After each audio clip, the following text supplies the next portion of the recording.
هي عن طوائف المسيحيين. طوائف المسيحيين، وده موضوع مهم أوي نعرفه، لأن من شروط تطبيق شريعة الأحوال الشخصية للمسيحيين أن يكونوا متحدي الملة والطائفة. فقبل ما أقول لكم الشروط هقول لكم الإيه؟ الطوائف، وعايزين نعرف إيه الفرق ما بين الملة والإيه؟ والطائفة. ماشي كده؟ تقصد الطرفين يا أستاذ مش كده؟ الطرفين، يكون الزوجان يعني. تمام. فأول حاجة طوائف المسيحيين. عندنا الطوائف الأرثوذكسية. طوائف الإيه؟ الأرثوذكسية. عندنا مثلا في الطوائف الأرثوذكسية عندنا طائفة الأقباط. الأقباط اللي هم مين؟ إحنا بقى المصريين بقى اللي عايشين في مصر أبا عن جد. تمام كده؟ طيب، هم أقدم وأكبر طائفة مسيحية في مصر، وأفرادها مصريون أصلا، وهي طائفة مستقلة، ليس أو يعني الرئاسة بتاعتها من داخل إيه؟ من داخل مصر، اللي هي الكنيسة الإيه؟ القبطية، اللي هو البابا البطريرك الكرازة المرقسية. ماشي كده؟ طيب، يبقى دي طائفة الإيه؟ طائفة الأقباط. هنا طائفة الروم الأرثوذكس. الروم الإيه؟ الأرثوذكس. الروم طبعا هم في الأصل سكان الإمبراطورية الرومانية، ودول برضو هنلاقيهم موجودين في مصر، صح؟ روحوا مصر كده تلاقي فيها كل التشكيلات اللي احنا بنحكي عنها دي. وطائفة الأرمن الأرثوذكس، وطبعا الأرمن الأرثوذكس اللي هم أرمينيا معروفين يعني. وعندنا طائفة السوريان الإيه؟ الأرثوذكس اللي هم بتوع سوريا. طيب، يبقى احنا عندنا الطائفة أول حاجة اللي هم عندنا مين؟ يبقى احنا عندنا في الأرثوذكس معايا؟ يبقى احنا عندنا أرثوذكس الثلاث ملل. عندنا ايه بقى؟ الأرثوذكس والكاثوليك والايه؟ والبروتستانت. معايا؟ هنلاقي في الأرثوذكس هنلاقي في كذا ايه؟ طائفة. ماشي؟ عندنا طائفة السوريان، وطائفة الأرمن، وطائفة الروم، وطائفة الايه؟ الأقباط. ماشي كده؟ زيهم بالظبط في الكاثوليك هنلاقي برضو نفس الايه؟ نفس الطوائف ديت، بس هم بدل ما يكونوا أرثوذكس هيبقوا ايه؟ كاثوليك. عندنا طائفة الأقباط الكاثوليك اللي هم أصلا ايه؟ مصريين. نفس الكلام بالظبط يعني. والروم الكاثوليك واللي هم من أصل غير ايه؟ غير مصر اللي هم الأرمان والحاجات دي كلها. والأرمن برضو من أصل أرميني يعني. الروم برضو هتلاقوا فيهم الايه؟ اليونانيين، اصولهم ايه؟ يونانيه. والسوريان اللي هم اصلهم ايه؟ سوري. نلاقي بقى بيضاف عليهم تبع الكاثوليك، مش موجودين عندنا احنا في الارثوذكس، اللي هم مين؟ اللي هم الكلدان الكاثوليك اللي هم اصلهم ايه؟ عراقي. ونلاقي المورنه اللي هم اصلهم من جبل ايه؟ جبل لبنان. ماشي. وعندنا اللاتين اللي هم من اصل ايه؟ من اصل اوروبا. ماشي كده؟ المجموعة دي على بعضها، الطوائف دي كلها أو الناس دي كلها، الطوائف المختلفة دي كلها اللي هم ملتهم إيه؟ كاثوليك، بيحكمهم أو بيخضعوا لرئاسة دينية عليا واحدة فين؟ في روما. معايا؟ اللي هو بابا مين؟ بابا الفاتيكان أو بابا إيه؟ بابا روما. ماشي كده؟ يعني هم بابا الفاتيكان ده الحبر الأعظم إيه؟ بتاعهم. بيحدد هنا بطاركة، ده بطرك مصر، وده بطرك اثيوبيا، وده بطرك كذا وهكذا يعني. لكن الرئاسه كلها لمين؟ لبابا ايه؟ روما اللي هو الفاتيكان. وده خليفه بطرس الرسول. هم بيقولوا كده، بيعتقدوا ان هو خليفه بطرس الرسول، زي ما احنا بنقول ان بابا مصر هو خليفه مرقس، فبيعتبروا ان بابا روما هو خليفه ايه؟ بطرس الرسول. بالرغم ان بطرس ما بشرش في روما اساسا. وان الله قد عصمه من الخطأ فيما يشرعه من شؤون الايه؟ يعني احنا مش هنخش في تفاصيل بتاعه الايه؟ الديانه بتاعتهم يعني. ماشي كده؟ او الفكر بتاعهم. يبقى قلنا اول حاجه عندنا الكاثوليك والطوائف بتاعتهم عرفناها، وقلنا الارثوذكس وعرفنا الطوائف بتاعتهم. فاضل بقى الانجيليين او البروتستانت. دي الطائفه الايه؟ الطائفه الانجيليه او البروتستانت. فعد تلك الطائفه احدث نعم. هي طائفة ولا ملة؟ لا المله اللي هو داخل زي ما بنقول الطائفة. اللي هي العقيده، اللي هي آه. عقيده الكاثوليك، تمام. عقيده الارثوذكس، عقيده البروتستانت. ماشي. لكن انا قائبتي ده اسمها ايه؟ طائفتي كده، انا قائبتي. فاهمني؟ بس تعد تلك الطائفة أحدث الطوائف المسيحية نشوءا في التاريخ، وقد انتشرت تعاليمها في الدولة العثمانية بفعل مساعي المبشرين. يعني أيام جم كده في مارتن لوثر وكده. في الوقت ده كانوا بينتشروا في العالم كله، أيام إحنا العرب بقى في الوقت ده وبداية حكم محمد علي كان ابتدوا بقى ينتشروا في العالم كله. وخصوصا ركزوا هم شوية على إفريقيا، افريقيا السمراء، لان طبعا كانوا فقراء، يعني فقراء ماديا، فكانوا بيقدروا ان هم يمكن بسرعة. هنا في مصر منتشرين في الصعيد شويه. هم ركزوا على الصعيد اساسا يا مول. هم عملوا لهم مدارس وكده بالاكتر يعني. لكن احنا يمكن في المنوفيه مش حاسين بيهم شويه يعني. تمام كده؟ طيب. المفروض ان احنا يعني احنا بنقول قانون الاحوال الشخصيه لغير المسلمين، غير المسلمين هم مين؟ المسيحيين والايه؟ واليهود. احنا ما عندناش ايه؟ يهود. فاليهود هناخدها كده كقراءة تاريخية. الطوائف اليهودية عندنا 2، في الربانيون وهم الأصل والأكثر عددا، يعتقدون بالتوراة والتلمود، والقراؤون لا يعتمدون التلمود كمصدر لشريعتهم بل ايه؟ للتوراة فقط. ايا كانت ايه؟ ما تشغلوش بالكم بالقصة دي، احنا خلينا في ايه؟ في مسيحيتنا. اليهود مقسومين يا ابونا. نعم. مقسومين اليهود في الربانيون اللي هم بيعتقدوا بالتوراة والتلمود. تمام. ماشي. التلمود ده المزامير والصبور؟ لا التلمود ده اللي هو زي التسليم عندنا كده. تسليم الاباء عندهم يعني. الربانيون يا ابونا. الربانيون والتانيين والقراؤون. ماشي كده، اللي هم بيعتمدوا التلمود كمصدر لشريعتهم بل ايه؟ لا يعتمدون التلمود كمصدر لشريعتهم بل التوراة ايه فقط. يعني بياخدوا بتوراة موسى، أسفار موسى ال5 او العهد القديم بس وخلاص. ماشي كده. عندهم برضو الربانيون اللي هم بيعتقدوا في الاثنين. برضو عندهم بينقسموا لقسمين، السفرديم والإشكانيزيم. السفرديم اللي هم يهود الشرق وشمال افريقيا واسبانيا، والإشكانيزيم هم يهود اوروبا والمانيا، وبدأ انفصالهم في القرن السادس عشر. يعني احنا ما ركزش موضوع اليهود شويه، يعني هو خلاص احنا اليهود اندثروا شويه من مصر. طيب السؤال بقى اللي يهمنا، عشان انا ليه درست طوائف عشان اعرف ايه. السؤال بقى اللي يهمنا وبرضه دايما بجيبه ولازم نعرفه، ليه؟ ايه هي شروط تطبيق شريعه الاحوال الشخصيه؟ ايه هي شروط تطبيق شريعه الاحوال الشخصيه؟ ايه بقى الشروط ديت؟ 3 حاجات ولازم نعرفهم، واهم حاجه هي النقطه الاولى. اول حاجه الاتحاد في المله والطائفه.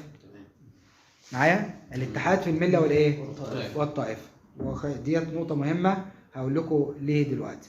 تاني حاجه وجود جهه قضائيه مليه منتظمه للطائفه التي ينتمي اليها الطائفتان وقت صدور القانون رقم 462 لسنه 55. جهه قضائيه مليه منظمه يعني اللي هو المجالس الاكليريكيه اللي عندنا في الايه؟ في الكنيسه. معايا؟ هي بتنظم احوال الزواج في داخل كل مله. عدم تعارض شريعه المسيحيين مع النظام الايه؟ العام. وديت كلها حاجات حاجات موجوده. دايما كله بيشتغل على الشرط الايه؟ الاولاني، انهم يكونوا متحدين في المله والطائفه. ازاي بقى؟ يعني مثلا يجب ان يتحد في المله بان يكون ارثوذكسيين او كاثوليكيين او بروتستانت. معايا؟ تمام. واخدين بالكم؟ يبقى لازم يكون في اتحاد في الايه؟ في المله يعني ايه؟ يعني يكون اللي الزوجان لما يجوا يتجوزوا لازم يكونوا الاثنين كاثوليك، لازم الاثنين يكونوا بروتستانت، لازم يكونوا الاثنين ايه؟ ارثوذكس.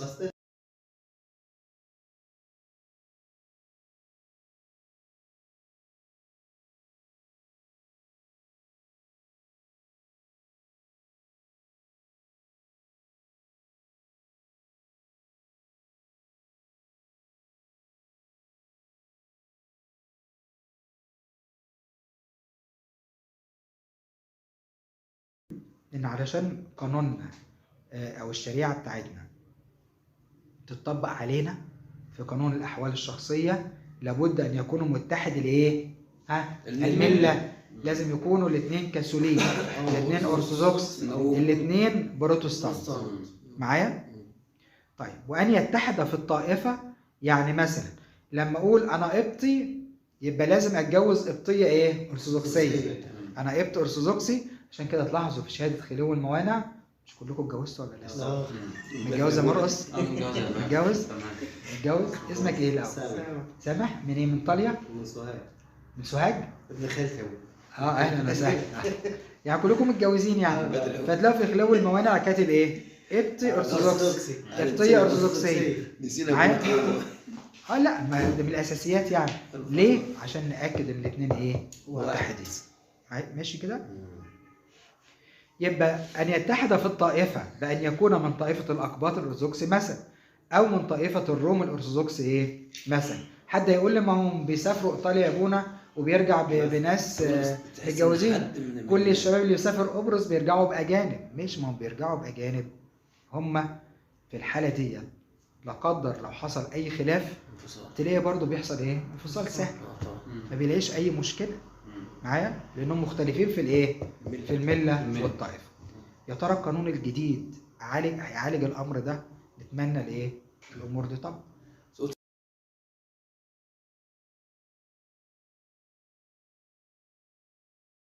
لما اجي اقول لك مثلا، اجيب لك حته كده واقول لك ايه؟ اذا كان الزوج مسيحي ارثوذكسي معايا؟ مسيحي او قبطي ارثوذكسي، يتجوز، ينفع انه يتجوز قبطيه كاثوليكيه؟ لا، ما ينفعش معايا. لازم يكونوا الاثنين متحدين في المله والايه؟ والطائفه. اما اذا كان الزوج مسيحي ارثوذكسي او من طائفه الروم والزوجه مسيحيه ارثوذكسيه من طائفه الاقباط، فلا تنطبق شريعتهم الايه؟ الخاصه. من حصل ايه؟ خلاف.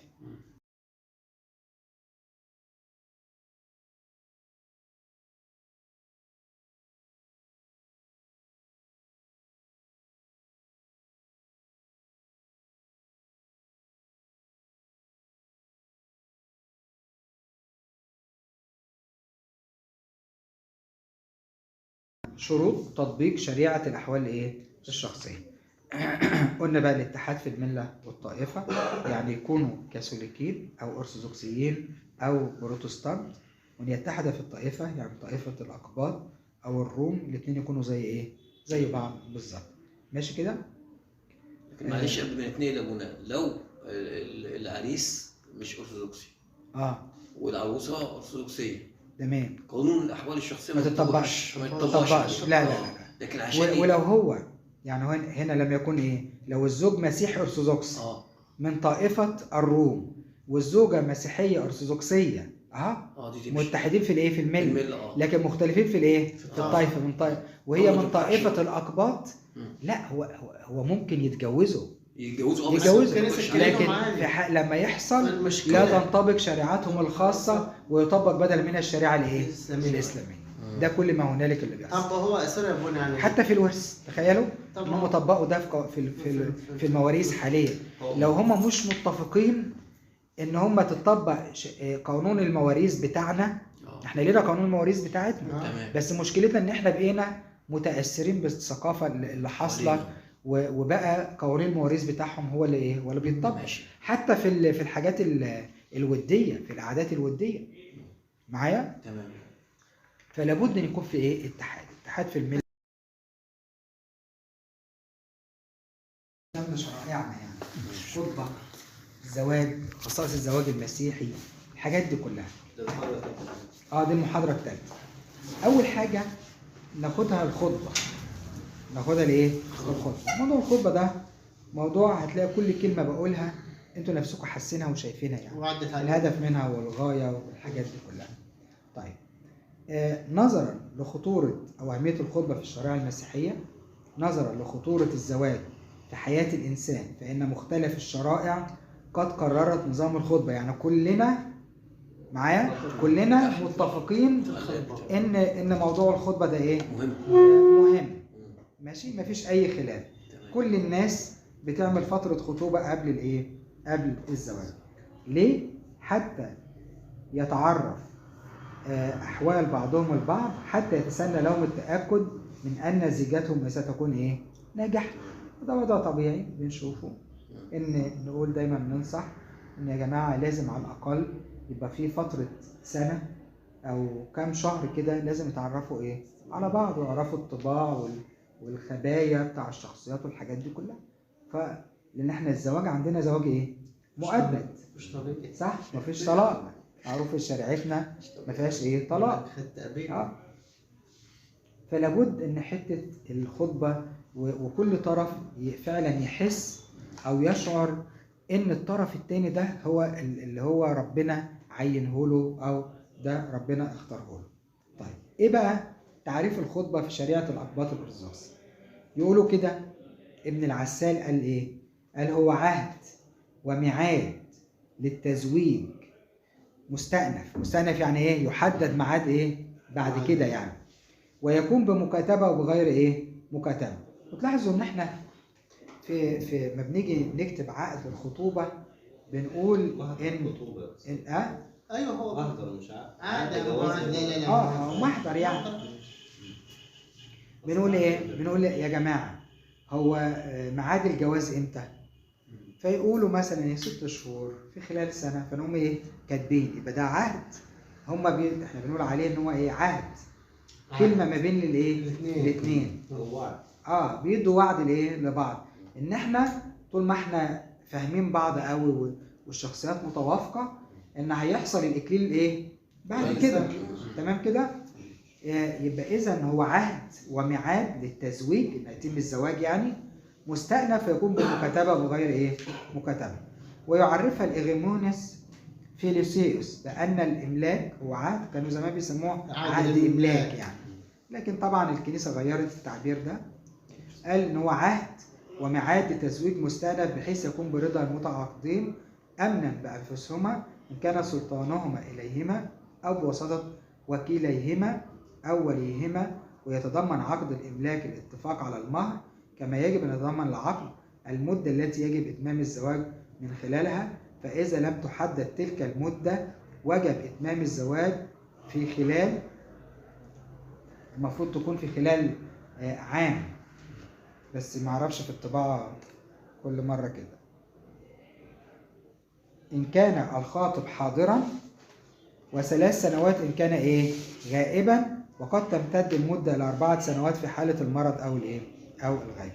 لما اجي اقول لكم واقول لكم عرفوا الخطبه، اعرفوا لي اول تعريف معايا يعني، او تعريف من التعريفين دول، ويبقى كده كانك فهمت الموضوع. ماشي كده؟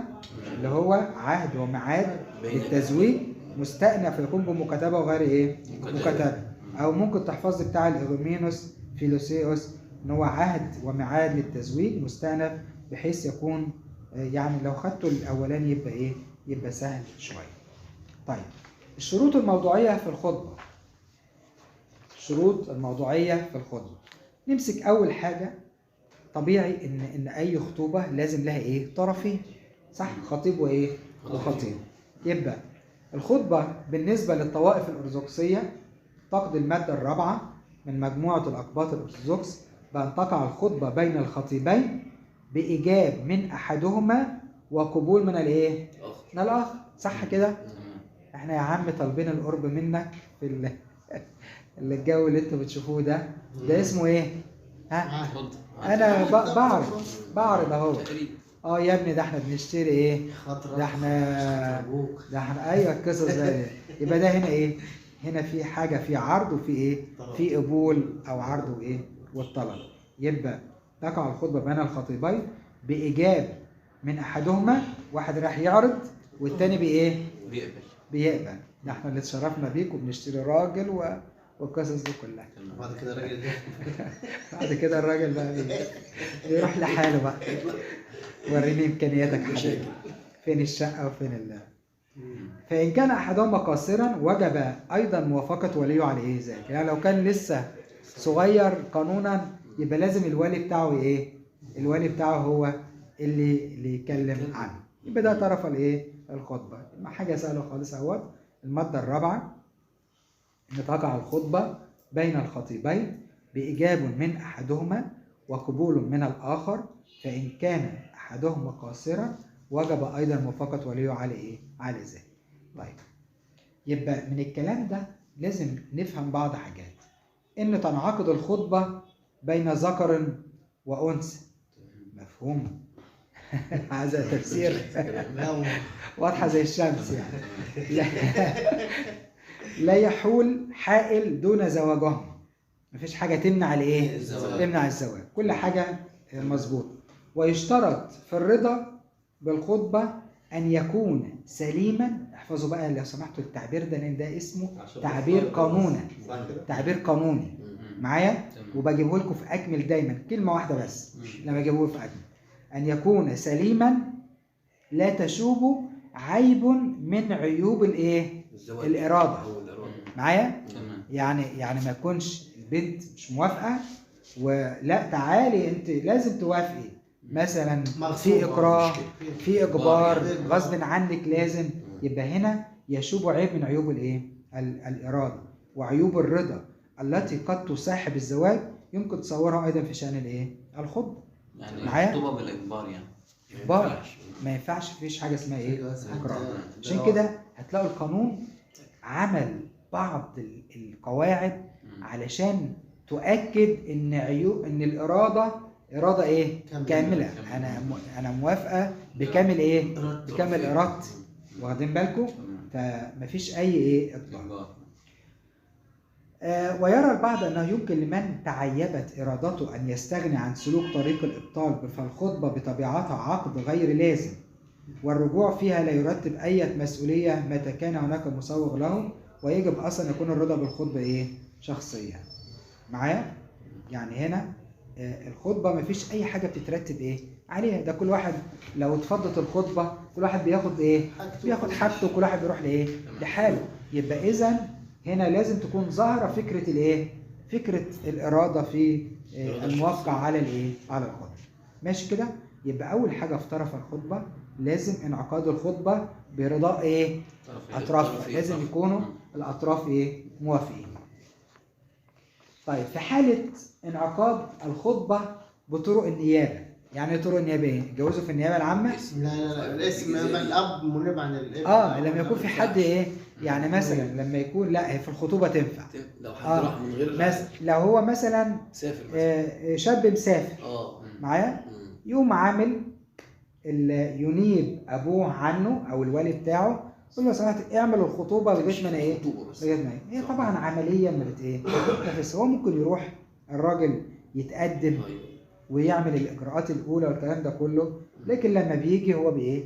بيتم. لكن هي قانونا ممكن ايه؟ تلاحظ.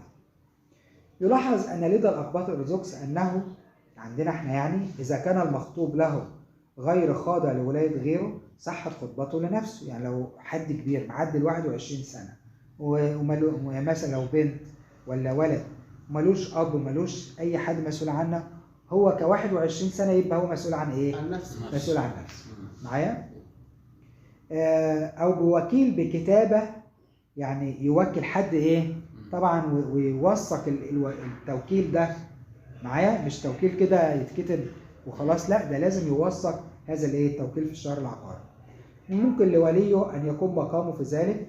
اما اذا كان احد الاطراف قاصرا فلا يكفي رضاؤه لانعقاد الخطبه، بل يجب ايضا موافقه وليه على ايه؟ ذلك. انا عامه تلاحظوا في عقد الخطوبه لازم نكتب الايه؟ الوكيل. صح؟ حتى لو هو كبير او ايه؟ او صغير، عشان نتاكد تماما ان في ايه؟ رضا تام من ناحيه الايه؟ كل الاطراف. يبقى ده بالنسبه لايه؟ لطرفي الخطبه. ثانيا السن. تقضي الماده الثالثه من مجموع الاقباط الارثوذكس انه لا تجوز الخطبه الا اذا بلغ سن الخاطب 17 سنه والمخطوبه 15 سنة ميلادية كاملة. ده ديت الايه؟ وده ثابت الخطوبة. القانون ده ثابت لغايه النهارده. الخطوبة. 15 لكن خلي بالكم و17. الجواز حاجة. لكل المصريين 18 سنة. 18 سنة. ده القانون الجديد معايا. يبقى هو سيادته لما يخطب عنده 17 سنة يبقى يستنى ايه؟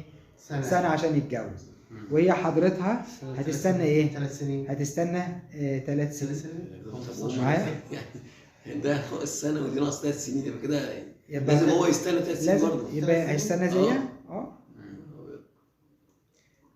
طبعا تحديد السن الواجب توفره في اطراف الخطبه. يلاحظ ان الشريعه المسيحيه تحدد للخطبه السن اقل غالبا من سن الزواج، وهذا امر طبيعي حيث من المعتاد ان تعقد الخطبه قبل الزواج بمده معينه. ده طبيعي، لازم بيقعدوا قبلها سنه سنتين يستنوا يعني.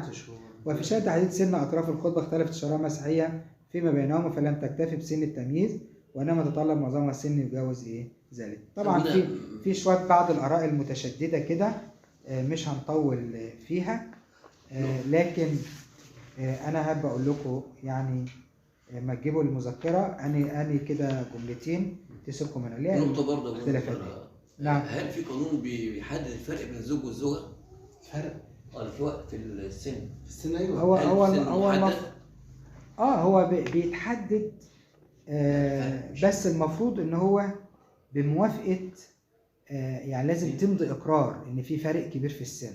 يعني لو في فرق انا اقصد هل في عندنا قانون ثابت ما يعديش مثلا 5 سنين عن الفرق بين الزوج والزوجه او 7 سنين او كده؟ لا، ما فيش قانون يحكم حاجه زي كده. لا هو لما بيكون شايفين الكنيسه بترتقي ان في سن، يعني في فرق سن كبير شويه، لازم الاقرارات بقى تشتغل. لكن مفيش حاجه رسميه تقول الكلام. لا في حالة الحاجات دي يا ابونا بيبقى فرق 20 سنة 15 سنة 25 سنة يعني كبيرة. الحاجات اللي هي دي 5 و6 و10 ده المعتاد. لا ده المعتاد الطبيعي يا ابونا. ده ما فيهوش اقرارات. ال 3 و4 و5 حاجات لا، لكن تقريبا 15 فيما فوق 15 لازم يبقى فيه اقرارات غالبا يعني. طيب احنا كده خدنا اول حاجه رجع لكم دي. تاني حاجه الايه؟ السن. خدنا طرفي الخطبه ولازم تنعقد بارادته. طيب الساعه بقت كام؟ ناخد 10 دقايق كمان. مضمون التراضي. شريعه الاقباط الارثوذكس تستلزم تراضي اطراف الخطبه على موعد الزواج. معايا؟ لازم يبقوا متفقين الجواز ده هيتم امتى. ماشي كده؟ كما يجوز بالاتفاق تعديل الميعاد المحدد للزواج في عقد الخطبه مع مراعاه السن التي يباح فيها الزواج، ويجب التأشير بهذا التعديل. يعني ايه؟ يعني اتفقنا ان الزواج يبقى في خلال سنه، تمام؟ بس بشرط ان سنه، لما اكتب سنه يبقى هم هيجوا بعد السنه ديت 19 سنه 18 سنه 18 سنه ما يقلش 18 الا يوم، يبقى الزواج ده ايه؟ باطل. معايا؟ يبقى لازم 18 ويوم وهكذا يزيد. يعني دخل في السنه اللي اتفق يبقى التشريع فيها. ماشي كده؟ وطيب فلنفرض ان هم جم اتفقوا مثلا على تحديد ميعاد الجواز وكانوا متفقين هيجهزوا الشقق والعفش والكلام ده كله، لقوا الدنيا صعبه شويه والدنيا غلا، فراحوا مأجلين الجواز كمان ايه؟ كمان كام شهر. مش اي مشكله خالص، ما دام كل حاجه زي ما انتم عارفين في حاجه مبدأ قانوني اسمه ايه؟ العقد شريعه الايه؟ المتعاقدين. ما دام هما الاثنين متفقين على ده يبقى خلاص ما فيهوش اي ايه؟ ما فيهوش اي مشكله. ماشي كده؟ هو طبعا القانون بيلزم ان هم يكتبوا التعديل ده عشان لو في حاجه رسمي يبقى ايه؟ لا يبين ان هم، لكن احنا ما دام الدنيا ما فيهاش اي مشكله خلاص الدنيا بتعدي يعني. طيب يبقى ده مضمون الايه؟ التراضي. طيب يبقى احنا عايزين بقى ناخد الشروط الشكليه في الخطبه. الشروط الايه؟ الشكليه. طبعا ناس ممكن يقول لك ايه هي الشروط الشكليه؟ ايه الشكل بتاع الايه؟ الخطبه. هقول لكم. اول حاجه لازم نعرفها ان الخطبه عقد شكلي. عقد ايه؟ شكلي. بمعنى ايه شكلي؟ يعني زي ما هنقرا كده انه تثبت الخطبه في وثيقة يحررها كاهن من كهنة الكنيسة القبطية الأرثوذكسية. وطبعا احنا يبقى ده العقد الايه؟ حاجة شكلية اهو، فالشكل بتاعنا يكون في صورة ايه؟ صورة محضر. واللي يعمل المحضر ده مين؟ او الوثيقة ديت الرسمية ديت من الكنيسة اللي يقوم بها كاهن من كهنة الكنيسة القبطية الايه؟ الأرثوذكسية. طبعا هنا احنا عارفين الوثيقة ديت بتثبت بمعرفة رجل الدين، ولابد ان تتم هذه الوثيقة مع إقامة الشعائر الدينية. واخدين بالكم؟ يعني اللي بيعملوا في البيوت والكلام ده كله عشان عندهم زحمة ده قصص ايه؟ تاني. لكن الصح اللي بنتكلم عليه ركن الشكل في القانون لازم يتضمن ايه؟ إجراءين. لازم يتضمن إجراءين. أول حاجة إقامة الشعائر اللي هو ايه؟ أبونا يجي وايه؟ ويصلي في الكنيسة. تمام كده؟ تاني حاجة إنه يفرغ عقد الخطبة في وثيقة رسمية يحررها أحد كهنة الكنيسة القبطية الأرثوذكسية مرخص له مباشرة الإيه؟ الزواج. معايا؟ طبعا الخطوبة طبعا كل كاهن كنيسة معاه عقد إيه؟ عقد خطوبة. لكن في الزواج لازم الكاهن اللي هو الإيه؟ الموثق. مش كلنا كهنة موثقين. معايا؟ في كل منطقة كده في كاهن معاه الدفتر التوثيق، هو ده المسؤول إيه؟ المسؤول عنه. ماشي كده؟ لكن دفتر الخطوبة كل كاهن في كنيسة معاه دفتر إيه؟ دفتر خطوبة. ماشي كده؟ يبقى الشرط الشكلي أو الخطبة عقد شكلي إيه معناها؟ في حاجتين. قولوا بقى. أول حاجة إقامة الإيه؟ الشعائر الدينية. ماشي؟ وإفراغ عقد الخطبة في وثيقة رسمية يحررها أحد كهنة الكنيسة القبطية الأرثوذكسية. أولا تاني الكنيسة القبطية الإيه؟ الأرثوذكسية. مرخص له مباشرة الإيه؟ الزواج. ماشي كده؟ ما يكونش عليه حرمانات أو كلام ده. طيب يجب على الكاهن قبل تحرير عقد الخطبة أن يتحقق من الأمور الآتية. دي برضو نقطة مهمة. قبل ما أعمل عقد الخطوبة ده أعمل إيه؟ أول حاجة أتحقق من شخصية الخاطبين ورضاهم بالخطبة. معايا؟ لازم أبقى عارف شخصية هم دول ولا لأ. ما أروحش كده أصلي وخلاص ولا أبونا أقول لي اعمل، لأ لازم أكون أنا إيه؟ عارفهم. ما يمكن في حالة نصب حصل. تمام؟ ربما. فلازم هنا ايه؟ كاجراء قانوني، انا بتكلم كلام قانوني يا جماعه، لازم يتحقق من الايه؟ من الشخصيه. بس الامور دي احنا عندنا ما ناخدش بالنا منها ليه؟ لان ابونا بتاع الكنيسه وده ابنه وده ايه؟ وده بنته. خلاص. بس عدم وجود ما يمنع شرعا من زواجهم. عشان كده تلاقوا في خلو الموانع اكتب ايه؟ القرابه بتاعتهم يقربوا لبعض ايه؟ اقول ان الخطيب ابن خالة الخطيبة، ان الخطيب ابن مش عارف ايه، او هي بنت ايه. لازم اكتب ده علشان انا ايه الهدف لما لسه هندرس في البطلان بعد كده هلاقي ان القرابات في بعض القرابات هي مانعة للزواج. واخدين بالكم؟ فلازم اكتب هنا صلة الايه؟ صلة القرابة. يبقى عدم وجود ما يمنع شرعا من زواجهما سواء من القرابة أو الدين. قرابة أو الدين. أنا بكتب فوق إيه؟ قبط أرثوذكسي، وهي أتحقق من بتاعته قبطية إيه؟ أرثوذكسية. يبقى لازم كده إيه؟ أوفق الاثنين مع بعض. ليه؟ لأن لو لقيته هو روم ولا لقيته كاثوليك أو مختلف أقف يا جماعة بقى. معايا؟ طيب من أنهما سيبلغان في الميعاد المحدد لزواجهما السن الذي يباح فيه الزواج إيه؟ شرعا. يعني ما لقوهمش لسه صغيرين قوي كده لا لازم اتحقق من ان هم السن خلاص قدامهم حاجه بسيطه يبقى سن ايه؟ 18 سنه. يبقى ده اسمه الشروط الشكليه في الايه؟ في القانون. ماشي كده؟ فيها صعوبه؟ سهله خالص ولطيفه يعني. برضو في كذا حاجه كده يعني فيها بعض الاراء انا كاتبها بس لكن هتبقى صعبه عليكم شويه. نعم كدراسة وقراية هنقراها يعني. لا ما فيهاش مشكلة يعني.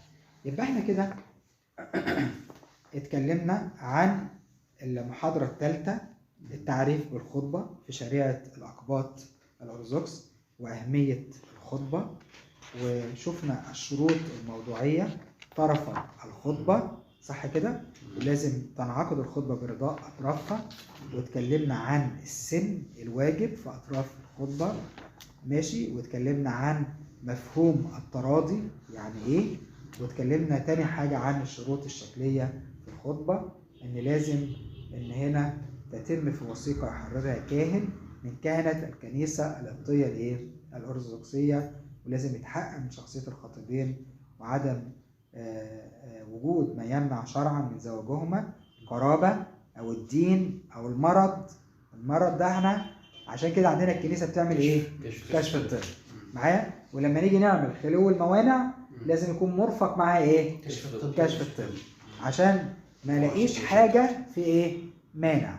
المرض ده مانع ولا منعش الزواج؟ منعش الزواج وهي موافقة على كده، خلاص بالنسبة لنا مفيش مشكلة، يعني مفيهوش ضرر عليها أو عليه أو معدي أو الكلام ده كله. خلاص يا حبيبي، عنده شوية حاجات بسيطة كده، خلاص امضي على إقرار إن أنت إيه؟ عارف، عشان بعد كده ما تقولش إيه؟ أنا معرفش. طبعا عشان التدليس والحاجات دي. من أنهم يبلغان في الميعاد المحدد لزواجهما السن التي يباح فيها الزواج إيه؟ الزواج شرعا. يبقى أنا هنكتفي بكده النهارده.